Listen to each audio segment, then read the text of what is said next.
You found it. Your home for the best content on your favorite team, the Fighting Tigers of LSU. Do us a favor. Subscribe to the channel. Leave your comments below.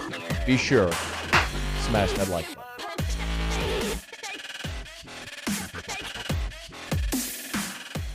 You want to talk about LSU, Florida? You've been here for an hour and 41 minutes, and I don't think we've said anything about LSU and Florida. Zero. You want to know why? Because we all know what's going to happen. It's not a fun thing to talk about. It's not. Like, if it were going to be a competitive game and we could break down the matchups, the nuance, maybe.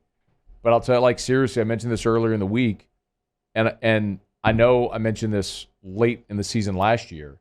The one thing is when you see this with opt-outs too, when you take the older guys off the field, if it's injury or opt-out, whatever, and you put a first-time player on the field, like a freshman or first-time starter, you're going to get effort.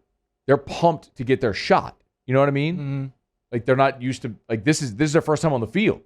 So at least you're going to get great effort from some of those guys. Like, Sage Ryan, 5-star safety, going to be playing for the first time. I'm kind of excited to see him tomorrow. I mean, there's things like that I want to see. Keishon Butte not being there is a bummer. Is Deion Smith, Malik Neighbors, like, well, I like Malik Neighbors last week. Yeah. Here's the point. Last year, the offense wasn't about Keishon Butte last year. It was Terrace Marshall. It was Eric Gilbert. It was Jeray Jenkins. It was all those guys.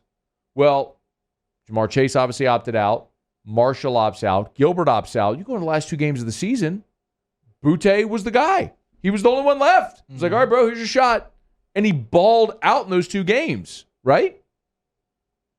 Who's that guy? Maybe it's Malik Neighbors. Maybe it's Deion Smith. I don't expect LSU to win tomorrow. I think they're going to lose. I think Florida's going to cover. Florida's going to run for 300 yards in this game just like Kentucky did. LSU, Dan Mullen is a vastly underrated offensive-minded coach and play caller. He is brilliant at scheming offense. You may not like his personality. You may not like him showing up in a press conference wearing a Darth Vader suit or him wearing his Jordans to media days whatever. A lot of that stuff, I agree with you. It's corny and whatever. As an offensive mind, he is very good. And he is going to wax Durante Jones tomorrow. Like, it's not even going to be close in that respect. But I am excited to see some of those guys play, some of the young guys play, see who stands out.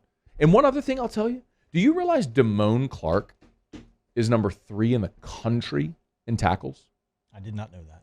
He is number 3 in the country in total tackles. Damone Clark is having a monster year. At the halfway point, let's see if he can do it for 6 more games, because I think Damone Clark has gone from being a late day 3 draft pick to undrafted free agent, because he was just a third down linebacker. That's like all he was. To, I think he has pushed himself into like day 2 consideration, like second, third round pick, like a top 100 guy. I mean, he's having a great year. And let's see, tomorrow is one of those games where that's the kind of game that a year ago he didn't play well. The Mississippi State's, the cover sideline to sideline and run around in space, he can do that. It's when you've had to like take on a block, shed it, and make a play between the tackles, that's where he struggled. But that's how you become a 3-down linebacker in the NFL, when you're Devin White. When you can run sideline to sideline, make the play, but you can also make an offensive guard look silly and meet a back in the hole and drive him back. Mm-hmm. That's what 3-down linebackers in the NFL are today. Damone Clark is kind of showing he can be that, which is pretty exciting for him, man. So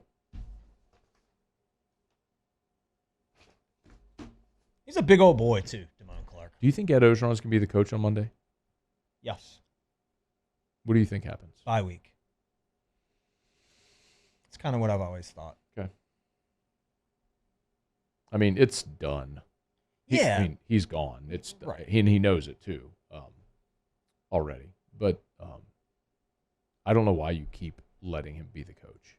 It makes no sense to me. I don't think you should. I just think that's kind of what they're going to do. Because if you were going to, you would have let him go last week. After that. Hey, thanks so much for watching. Please leave your comments. I love to interact. And be sure to hit the red subscribe button below.